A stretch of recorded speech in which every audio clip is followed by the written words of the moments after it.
이 봄 향긋함과 맛의 백미로도 꼽히는 특별한 나물들. 하지만 늘 어려워 답답하고 그러면서도 궁금한 아주 쉽고 간명하게 속 시원하게 풀어드리도록 하겠습니다.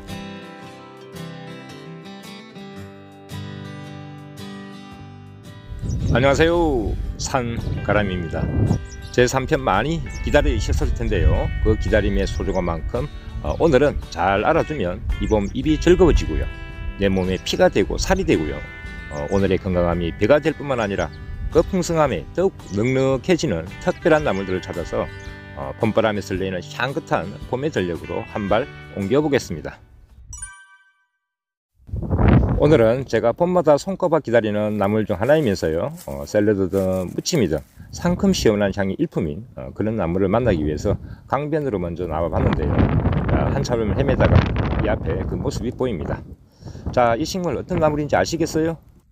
봄에 이런 모양의 잎과 지상부를 가진 식물들을 보면 갑자기 머릿속이 어지러워집니다. 그죠? 하지만 그 향까지 느껴질 만큼 정말 싱그럽고 맛있게 보이죠. 자, 그럼 이 시기에 이 나물의 특징을 바로 살펴보겠습니다. 자, 먼저 건생잎의 모양을 보면 깃털 모양의 잎들이 한 번, 두 번 마주 보면서 나란히 나누어지는 겹잎의 모양이고요. 그리고 잎줄기는 이렇게 보면 이 시기에는 적자색을 띠면서 잎줄기 아랫부분이 원줄기를 감싸는 그런 잎집의 모양을 취하고 있습니다. 그죠? 또 잎의 밑면을 보면요, 약간 윤기가 있으면서 털덩이 없이 매끈해 보입니다. 그죠? 그리고 뿌리 모양을 확인해 보기 위해 한 개체를 채취를 해 보겠습니다.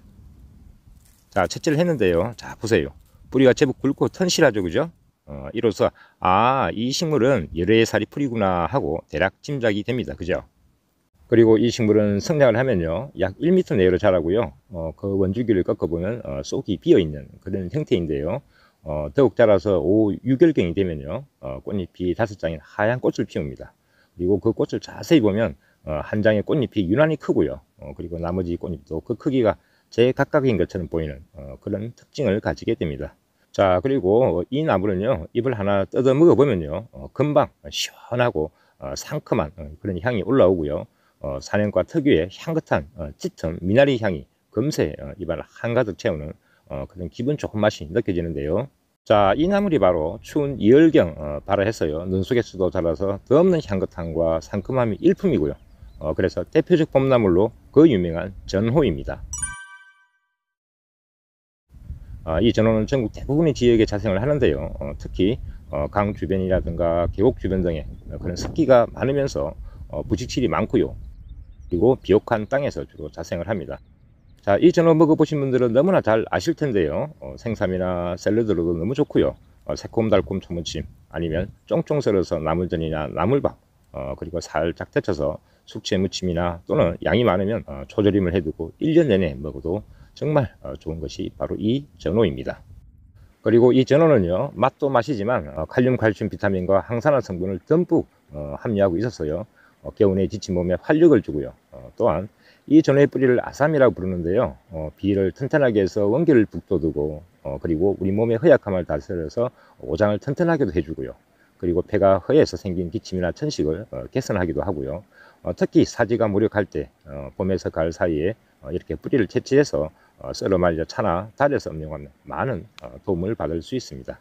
참고로 이 전어는요, 해열 진통 소염작용이 아주 뛰어난 시오라는 약재가 있는데요, 그 시오보다 먼저 일찍 발생한다 해서 전어라는 이름이 붙여졌다고 하고요. 그리고 이 뿌리를 아삼이라고 하는데요, 한방약재에서 말하는 전어는 이 전어나무를 지칭하는 것이 아니라요, 바지나물, 일명 연삼이라고 하죠. 그죠? 그 연삼의 뿌리를 전어라고 칭하기 때문에 혹시 명칭에 따른 대상에 혼돈이 있을까 해서 말씀드렸고요.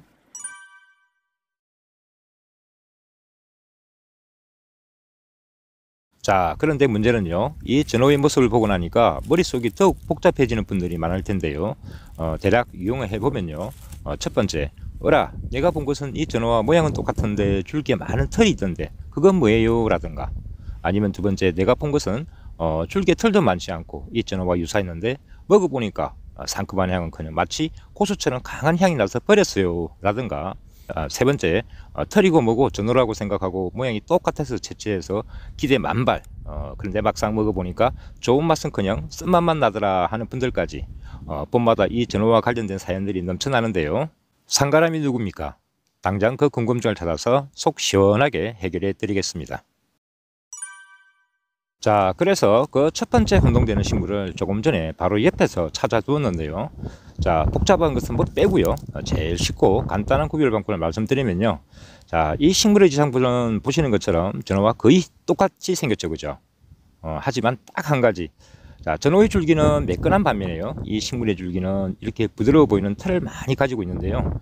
이 식물이 바로 전어의 변종으로 추정되는 털전어입니다. 맛은 전어와 똑같다고 생각하시면 되고요. 그리고 털전어 역시 열애살이풀로 앞서 보신 전어의 뿌리와 똑같습니다. 자, 그래서 전어와 같은 방법으로 맛있게 드시고 효능도 동일하니까요. 뿌리도 같은 방법으로 이용을 하시면 됩니다. 자, 어떠세요? 털이 있으면 털전어 기억하시면 되고요. 그럼 첫 번째 혼동류는 이미 해결이 되었고요. 두 번째 혼동류의 식물을 찾기 위해서 잠시 자리를 옮겨 보겠습니다.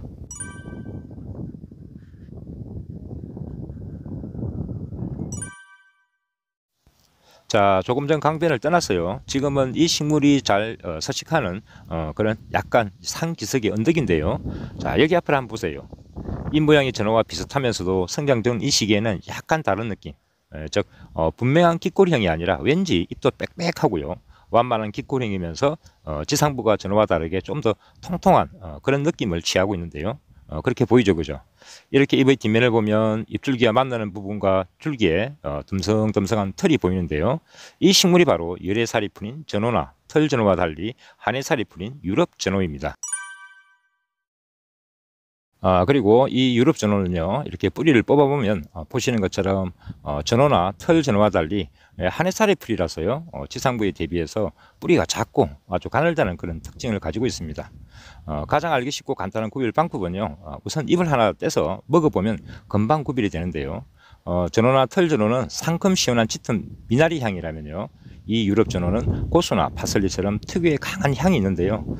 그래서 이 유럽 전어는 향을 즐기시는 분들이나 서양 특히 유럽에서는 샐러드 등으로 아주 유명한 향채로 이용됩니다. 먹는 방법은요, 주로 샐러드로 많이 이용되지만요, 전어와 같은 방법으로도 이용할 수 있고요. 혹 유럽 전어를 먹어보고 싶은데 향이 부담스럽다면 잎을 떼어내고 줄기만 이용하면 특유의 향을 조금 줄일 수 있으니까 참고하시면 좋습니다. 어떠세요? 구별이 되세요? 자, 전어처럼 아주 유사하게 생기는데 거기에서 고수처럼 강한 향이 난다. 자, 그것은 유럽 전어. 기억해 두시면 좋습니다.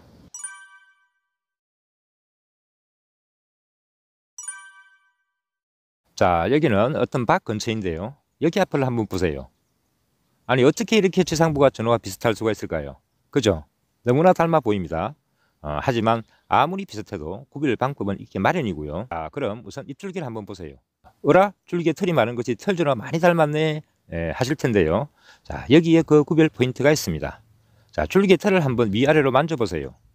유사해 보이지만 털전어의 털은 부드러운 느낌이고요. 이 식물의 털은 형태상 털처럼 보이지만 만져보면 약간 까끌까끌한 가시 같은 느낌이 드는데요. 그 이유는 이 식물의 털은 복모, 다시 말해서 억센털이 아래로 엎드린 형태이기 때문입니다. 이 까끌까끌한 느낌으로 구별하는 방법도 좋지만요, 전어나 털전어 및 유럽전어와 구별되는 가장 확실한 방법이 또 하나 있는데요. 그것은 바로 맛을 보면 전어류의 상큼 시원한 향은 거의 없고요. 주로 쓴맛과 매운맛이 더 많이 느껴지는데요. 이 식물이 바로 그 씨앗으로 더 유명한 전어류와 같은 사냥가이면서 벤도라스로도 불리는 사상자입니다. 물론 이 사상자 입지상부도 생채로 이용할 수 있는데요. 쓴맛과 매운맛 때문에 혹 부담스러운 분들은 데친 후에 우려서 나물로 이용하시면 좋습니다. 그리고 무엇보다 이번 기회에 이 사상자 잘 기억해 두셨다가요, 6, 8월경 꽃이 핀 후에 열매가 성숙되면요, 채취를 해두었다가 말린 것 하루 4에서 12g을 물에 달이거나 또는 가루 내거나 환으로 만들어서, 또 아니면 담금주로도 좋고요. 그렇게 엄용하면 발기부전, 불임증 등 남녀 모두의 생식 기능뿐만 아니라 질염이나 음부 과염증 등의 생식기 건강, 그리고 섭진, 백반증 등 피부 건강을 유지하는 데도 정말 탁월한 도움을 받을 수 있는데요. 자, 다시 결론적으로 앞서 말씀드린 것처럼 전어류와 사상자의 구별은 서로 많이 닮아 보이지만요, 줄기의 틀에서 느껴지는 까끌까끌한 느낌이나 아니면 쌉싸래한 맛으로 금방 쉽게 구별할 수 있습니다. 자, 이제 구별할 수 있겠죠, 그죠?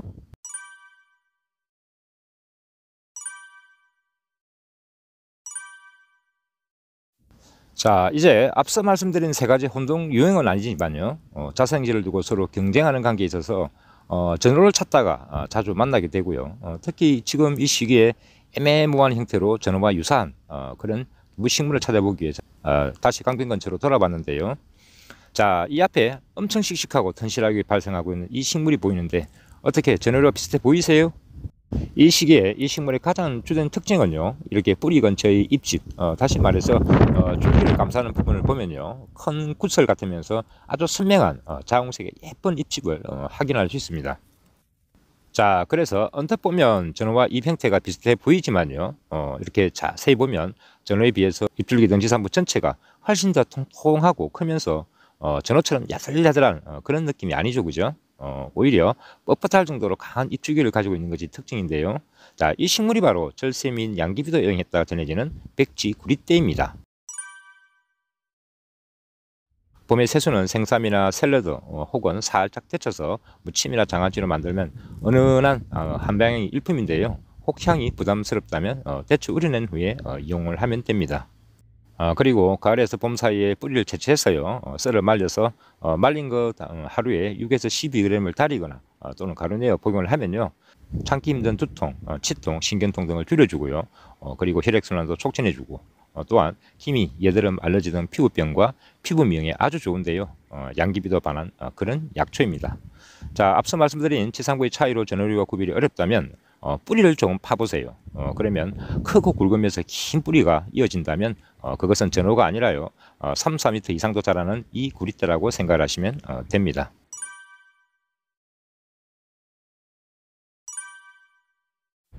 자, 이제 드디어 유사 유형인 오늘 마지막 식물인데요. 자, 이 앞에 식물을 한번 보세요. 이렇게 어릴 때는 전을 전혀 닮지 않은 오히려 개똥쑥처럼 보이기도 하는데요. 자, 문제는 여기서 더 성장을 하면요, 자, 이 앞에 보시는 것처럼 잎이 전어와 비슷하게 변하게 됩니다. 그렇게 보이죠, 그죠? 이래서 또 많은 사람들이 혼동을 하는데요. 하지만 잎을 하나 뜯어서 향을 맡아보면 금방 구별할 수 있습니다. 전어류처럼 사령과 전형의 향이 아니라 쑥향과 냉향을 섞어 놓은 듯한 특유의 향이 강하게 올라오는 것으로 구분할 수 있는데요. 이 식물이 바로 어릴 때는 쑥이나 당근잎처럼 보이고요, 은은한 냉이 맛을 보이다가 자라면 이렇게 전어잎과 유사해지는 일명 당근냉이로도 불리는 제쑥입니다. 자, 이 제쑥 정말 신기한 식물이죠, 그죠?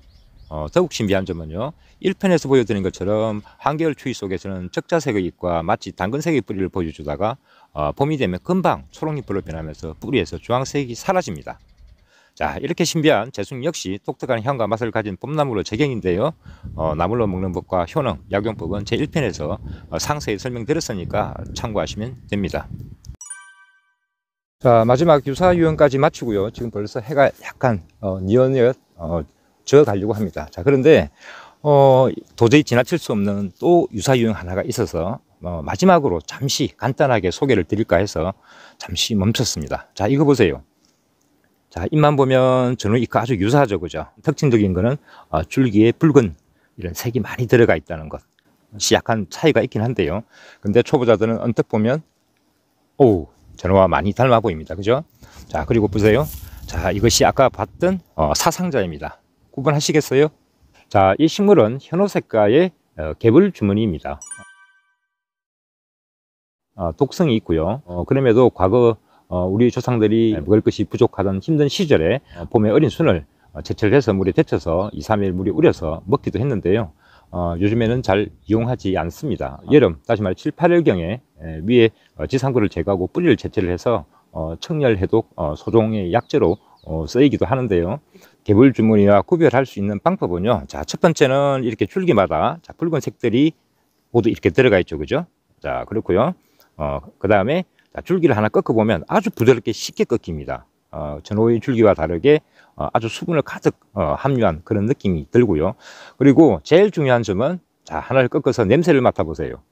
아니면 이 전초를 이렇게 손으로 만져보세요. 그러면 마치 뱀이 지나간 듯한 그런 누린내가 납니다. 자, 그것으로 전어류와 쉽게 구별할 수 있습니다.